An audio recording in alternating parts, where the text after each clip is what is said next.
Let's go back in time to 2018.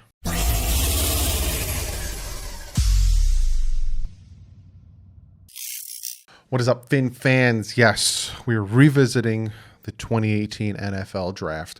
I'm going to start doing this every time around this year, maybe before the draft, maybe after the draft. It all depends on how busy I am, I guess you could say. But we're going to go back and revisit the draft 3 years ago, because normally, I made the graded video and I even said, we don't really know how the draft is going to go or how it's going to pan out until 3 years from now. We don't know how these players will develop. To assess or critique or to make judgment or define a player's career the first year in the NFL is completely off base and wrong. We've seen players, RG3, have a rookie of the year and then all of a sudden go into non-existence. Yes, because he had his injuries, but still just faded away. And we've seen players have horrible rookie years, Peyton Manning, and then end up being Hall of Famers. So normally you wait about 3 years to decide if, the draft class or if the player is doo-doo butter. So in this video, we're going to go back to 2018, look at the draft and see, was that draft doo-doo butter? Or did they draft pretty well? So yeah, but before we jump into that, I have to talk about patchvibes.com. Be sure to check them out. They have t-shirts, they have patches, they have pins. Use the promo code DDW, you get yourself 20% off. Miami Sports Music, fantastic site, website, YouTube channel, great stuff. You could see the pop up, a ton of podcasters. Check it out and hit the subscribe button if you like what you see. Also have a new member, and a new patron. Actually, 2 new members and a patron that I have to shout out. Ernesto Gonzalez and Mike Hu for the new members, and the new Patreon, Joshua T. Green. And one last thing before we jump into this video, I want to, Ian, if you don't know who Ian is, who Ian is, can't talk. He is currently the Miami Dolphins Fan of the Year. He came out and he said the 7th pick and the 7th round pick for us, and he had that nice little swagger when he walked off the stage. He came out on Twitter and essentially gave the link and said, this is how you can become Fan of the Year. You can either nominate somebody or you can nominate yourself, which, whatever you do. But I want to share the link with you guys, because if you do want to nominate somebody, or if you want to nominate yourself, or, by all means, the link is going to be in the very top of the description. Be sure to nominate yourself. There's a lot of you guys out there who have been fans longer than me, who do a lot for the community. Be sure to nominate yourself. And if you want to nominate somebody, you can nominate me. You can nominate Josh Houts. You can nominate any Dolphin, person that you can think of that deserves to be Fan of the Year. That will be linked in the top. Okay. So just wanted to talk about those few things. Also, I'm sorry. I get yelled at all the time, Doug. Just get to the video. Why do you got to do all this stupid stuff in the beginning? So, I get out of the way and then I can just get into the video. I'm going to give you a quick rundown of the videos that I have planned for you guys. So if you haven't yet, hit that subscribe button for these videos. I'm going to talk about the roster, the jersey number change, and how that affects the teams and all that stuff. I'm going to be talking about the strength of schedule again, because the new strength of schedule for 2021 came out. I'm going to be talking about the schedule itself. That will be coming out Wednesday the 12th at 8 p.m. I will not be releasing, nor will I be on Twitter that day when they slowly start release day by day. It's going to be an instant reaction. I'm going to hit record on the camera or the webcam. Boom, I'm going to look at the schedule. You're going to get my instant reaction. Off-season grades. I told you I was going to do this, where we're going to talk about what they did in free agency and what they did in the draft, and I'm going to give you a roundabout how I feel about the off-season in a whole. And then I'm going to start my Camp Battle series. You guys know that I break down the prospects. Well, I also do it for Camp Battles. We are going to be looking at every single position on the Miami Dolphins roster, and I'm going to talk about the camp battles. Who's battling who, how important it is, who I think is going to win the starting position. Ton of videos planned. So if you haven't yet, hit that subscribe button. Now I'm going to shut the flip up, and we're going to get into this with the meat of the video. and that is the 2018 NFL draft. That happened 3 years ago. That is the last draft that Adam Gase and Mike Tannenbaum were a part of with this organization. I always say, if you're going to judge Chris Grier and you're going to judge who he drafts and who he takes, start out in 2019. Because in 2016, 2017, 2018, Adam Gase and Mike Tannenbaum had a stranglehold on this team. Adam Gase had complete control of the 53-man roster. Tannenbaum had complete control over the contracts, and Chris Grier was just there. He didn't get the reins. He didn't get full control until 2019, and you saw what he did. You see him wheeling and dealing, doing all these things. I'm going to talk about Laramie Tunsil, and that's another video where I'll talk about all the stuff we've gotten from Laramie Tunsil trade. So if you're going to look and judge Chris Grier, do it after this year, 2019, which, again, next year we will talk about.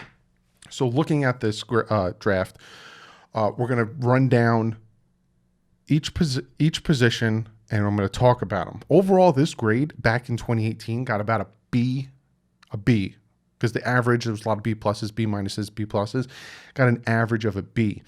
And if you look at it, right, the first round, 11th overall, we took Minkah Fitzpatrick. Now, a lot of people say, you know, that's an L for us. He's not on the team anymore. He only played a year for us. He didn't even do that great his first year. Then we sent him to the Steelers, and he did fantastic with the Steelers for 1 year, and all that stuff, right? But I even was doing some research on people going back and looking at 2018, and they gave the Dolphins a little bit of credit for the Minkah pick because they recognized the talent. So they recognized the talent enough to take him. They could have took Derwin James, who went to San Diego at the time. Or was it LA even in 2018? Whatever. They took Derwin James, who's consistently injured. When he's on the field, he's really good, but he's been consistently injured. So I'm going to give the Dolphins about half credit for the Minkah Fitzpatrick pick because, again, they recognize the talent. They recognize how good he'll be with the team. It just so happened they didn't realize when Brian Flores was going to come in next year, he was going to ask him to be a roamer, ask him to be everywhere, and he was going to be a big crybaby and not want to do it. So I'm going to, give the Dolphins, like I said, half credit on the Minkah pick. Then in the second round, pick number 42, they take Mike Gesicki. His overall stats as a Miami Dolphins, he was targeted 206 times. He has 126 receptions, 1,475 yards, 11.7 yards per reception, and 11 touchdowns. What he is ranked last year in 2020, kind of getting into his all. Again, give him about 3 years. Last year, he was 6th overall in tight ends when it comes to yards per game.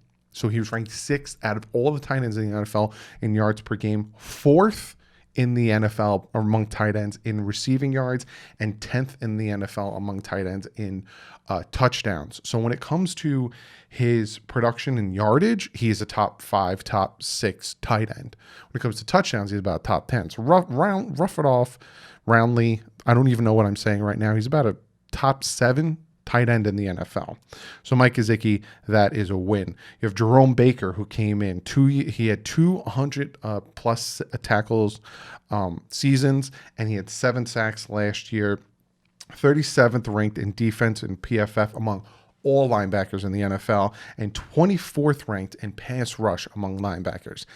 That 7 sacks this past season really boosted him up. I think Jerome Baker was a good pick, especially the 3rd round, 73 overall. I think that is a good pick. And then you have Durham Smythe, 4th rounder, 123.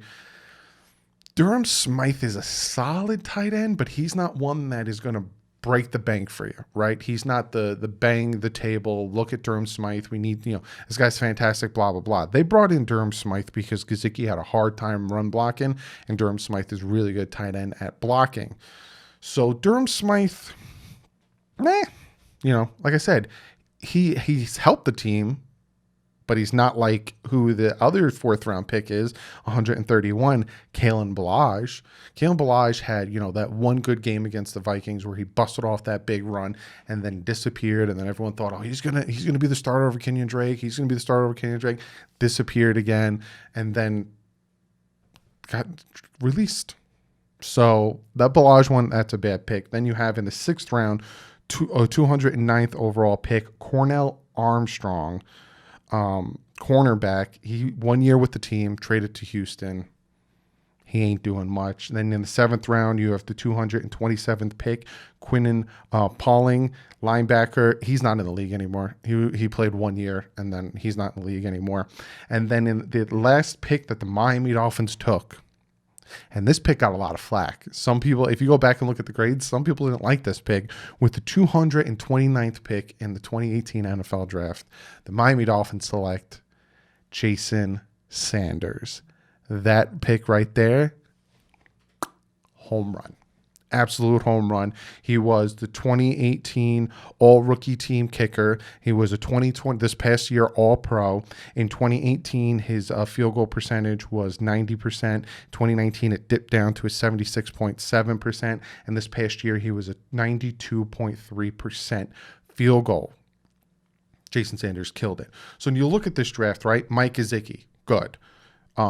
Jerome Baker, good. Jason Sanders, good.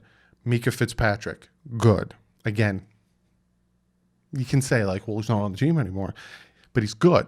They recognized the talent. They took the talent. It just so happened Brian Flores wanted to make him into something he didn't want to be. So he went to I'll say this for the last time because you guys know how I feel about Mika Fitzpatrick. He went to the Steelers. You know, hey, we just want you to learn these different positions just in case we want to throw you places because we want you to be around the ball more. Nah, I don't want to, but I don't want to be in the box. I'm not an in-box safety.